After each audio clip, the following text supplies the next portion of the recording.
All right, in this video, we're going to be covering Ezekiel 37, and I'm going to be treating this a little bit more like a devotion, and I might do this every once in a while. So if you like this kind of thing, if you like going through the Old Testament as a devotional style, then feel free to subscribe to this channel. Feel free to leave a comment, and without any further ado, let's jump into Ezekiel 37. So I'm just going to read some of it and then just share my thoughts as we go. So this is Ezekiel 37. The hand of the Lord was upon me and carried me out in the spirit of the Lord and set me down in the midst of the valley, which was full of bones, and caused me to pass by around about. And behold, there were many in the open valley, and lo, they were very dry. And he said unto me, Son of man, can these bones live? And I answered, O Lord God, thou knowest. And again he said unto me, Prophesy upon these bones, and unto them, all ye dry bones. Hear the word of the Lord. Thus saith the Lord God unto these bones, Behold, I will cause breath to enter into you, and ye shall live, and I will lay sinews upon you, and I will bring up flesh upon you, and cover you with the skin, and put breath in you, and ye shall live, and ye shall know that I am the Lord. So I prophesied as I was commanded, and I prophesied there was a noise, and behold, a shaking, and the bones came together. Let's make sure and stay on the page here. The bones came together, bone to his bone. And when I beheld, lo, the sinews and the flesh came up upon them, and the skin covered them above, but there was no breath in them. Then said he unto me, Prophesy, Son of man, and say to the wind, Thus saith the Lord God, Come from the four winds, O breath, and breathe upon these slain, that they may live. So I prophesied as he commanded me, and the breath came into them, and they lived and stood upon their feet, an exceeding great army. Then he said unto me, Son of man, these bones are the whole house of Israel. Behold, they say, Our bones are dried, and our hope is lost. We are cut off for our parts. Therefore prophesy and say unto them, Thus saith the Lord God, Behold, O my people, I will open your graves, and cause you to come up out of your graves, and bring you into the land of Israel, and I am the Lord. And ye shall know that I am the Lord, when I have opened your graves, O my people, and brought you up out of your graves, and shall put my spirit in you, and ye shall live, and I shall place you in your own land. Then shall ye know that I am the Lord, have spoken it, and performed it, saith the Lord. Now, let's stop here, because many people think that this right here happened in 1947, that the graves were open. Why? Because World War II had just ended, and people were saying, boy, these people look very malnutrition coming out of the prisons. So they tied this verse together with that, saying that this was God opening up the graves of places like Auschwitz, because many Jews died there. And they said this is fulfillment of that prophecy, as in God saying, Behold, all my people, I will open your graves and come up out of your graves. So they're saying that's the fulfillment of Israel becoming a nation in 1947.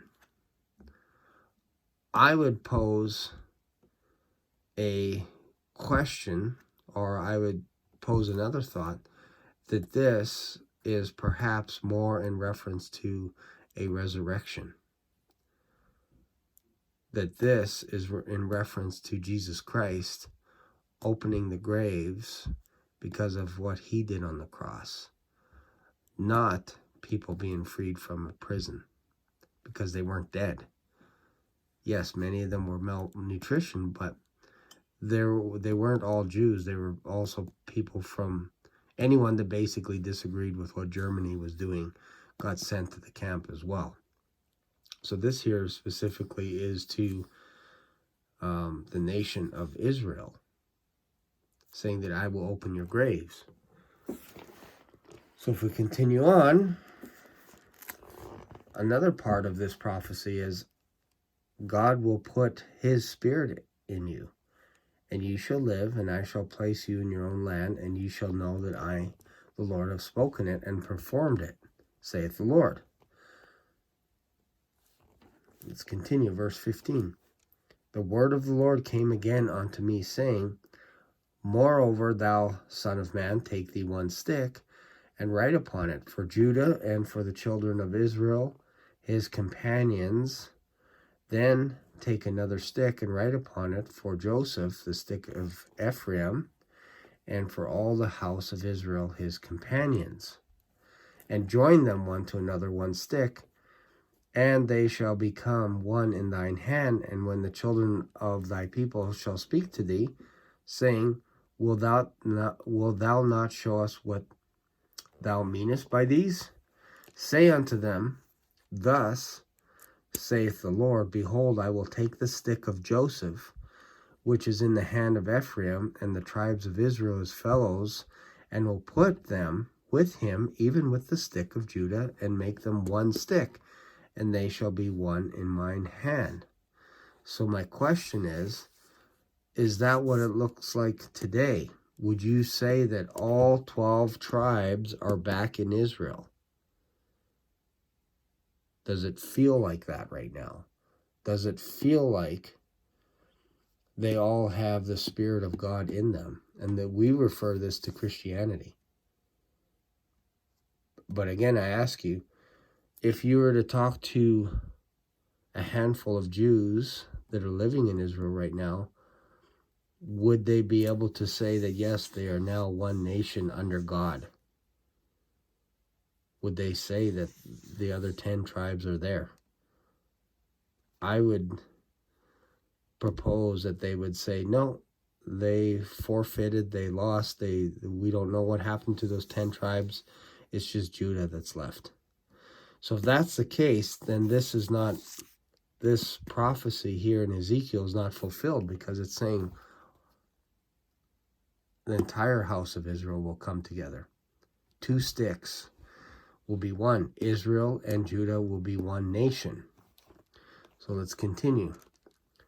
And the sticks thereon thou writest shall be in thine hand before their eyes, and say unto them, Thus saith the Lord God, Behold, I will take the children of Israel from among the heathen, whither they be gone, and will gather them on every side, and bring them into their own land, and I will make them one nation in the land upon the mountains of Israel, and one king shall be king to them all, and they shall be no more 2 nations, neither shall they be divided into 2 kingdoms anymore. So my question to you is, Israel today, do they have a king? I would say no. They are more of a democracy, a democratic state, if you will. They have a prime minister. And really, the last 14 prime ministers have mostly Russian ancestry, because that's who populated Israel back in 1947. Probably, I forget how many thousands of people actually came from Russia, which is kind of interesting, because Russia was also the one that actually started the 1967 war, I think it was 67 or 63, the Yom Kippur, 6-day Yom Kippur War. That was started by Russia. Maybe I'll make another video about that. But basically, Russia basically sent a false flag, if you will, to Egypt, saying that Israel was going to attack them.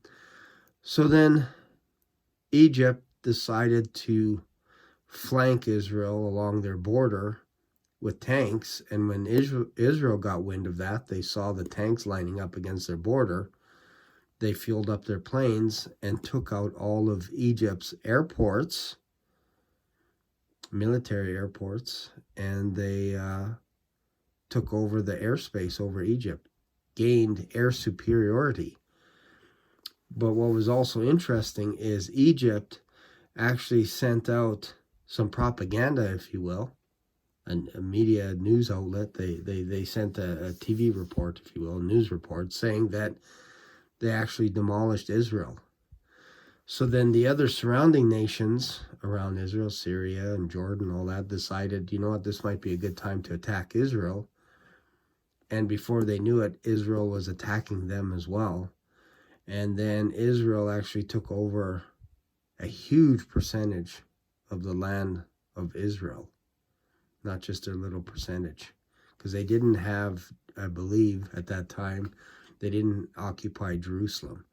So when you read Ezekiel 37, this is complete. This is the entire nation, the entire house of Israel comes together. All 12 tribes come together back into this land. When the graves were open. They all come back. So this is God gathering people from the utmost parts of earth, and this is a fulfillment of when Moses is talking about this. I think it's in Deuteronomy 29 or 30, where Moses says, the second I die, you guys are going to turn away and follow other gods. But God is going to bring you back one day from the uttermost parts of heaven. He's going to gather you. So this is the same type of prophecy that Ezekiel is giving to Israel, giving them hope, but they're going to have a king. Israel does not have a king today. They have a prime minister. And then it says here, neither shall they be divided into two kingdoms. They shall be divided into two kingdoms anymore at all. Neither shall they be divided into two kingdoms anymore. Neither shall they defile themselves anymore with their idols, nor with their detestable things, nor with any of their transgressions. But I will save them out of all their dwelling places wherein they have sinned, and will cleanse them. So shall they be my people, and I will be their God. And this is the key right here. This has to happen. And David, my servant, shall be king over them, and they shall have one shepherd. They shall also walk in my judgments and observe my statutes and do them. And they shall dwell in the land that I have given unto Jacob, my servant, wherein your fathers have dwelt. That hasn't happened today. That hasn't happened in like 2,000 years. Wherein your fathers have dwelt, and they shall dwell therein, even they and their children and their children's children forever. And my servant David shall be their prince forever. Right here. Be their prince forever. Moreover, I will make a covenant of peace with them, and it shall be an everlasting covenant with them, and I will place them and multiply them, and will set my sanctuary in the midst of them forevermore. My tabernacle also shall be with them. Yea, I will be their God, and they shall be my people. And the heathen shall know that I, the Lord, do sanctify Israel, and my sanctuary shall be in the midst of them forevermore. So my question is, has that happened? Most people would say no. They don't have a king. They don't have a shepherd. They don't have King David the servant, which I think is just another way of saying the Messiah, Jesus Christ. They don't have the sanctuary. They don't have a temple right now. They have nothing. They don't even occupy all the land. So the question is, when is this going to be fulfilled? I think this actually gets fulfilled after Armageddon, where Jesus touches down on the Mount of Olives with his host and with his saints, everyone that lives in heaven. All those that believe that Jesus Christ is the Son of God, when they touch down, they will be occupying that space. Why? Because the Antichrist will move into Jerusalem and take over. And when they build a temple, the Antichrist is going to sit in the temple and declare himself to be God. And then all of Judea, all of Jerusalem will have to flee because they're betrayed by the Antichrist. That hasn't happened yet. That will happen in the future. So perhaps I'll make another video talking about this, but a lot of people use this as a reference to 1947, and I don't see it here. I don't see it, because they're basically breaking this apart and saying, well, that king is somewhere in the future. We don't know who that king is. Maybe it's King David, resurrected from the dead. But they don't have an answer for why they don't have a king right now today, and why they don't have a temple, and why their temple was destroyed 2,000 years ago. It's just interesting that God says that I will dwell with them, and my sanctuary will be in the midst of them forever. And not everyone worships God in Israel today. Not everyone believes that God has a son, Jesus Christ, the King of the universe. So that's the problem right now if you're using Ezekiel 37 to back up the claim that Israel became a nation because of this prophecy right here, because it isn't fulfilled.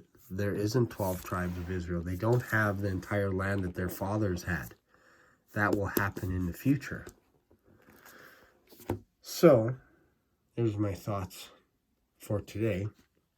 So what else happened? Well, obviously, Jews moved into that land and they bought property. That's what they did. They made deals and they bought property. And then as they saw fit, they purchased more land. What they did was all legal. They were purchasing land and all that kind of stuff. And that's debatable, legal, not legal, whatever. But I don't see any problems with that. But to say that that was a fulfillment of Ezekiel 37, it's just not there. It's not there. And then when we get to Ezekiel 38, we talk about the Gog of Magog war, which is actually in Revelation chapter 20. Maybe I'll make another video about that, but I kind of touched on it a couple of days ago. But that's it for this little devotion. Hopefully you got something out of it. If you have, make sure and leave a comment. Let me know as well that you like this type of thing, doing a bit of a devotion. And then also let me know where you're watching these videos from as well.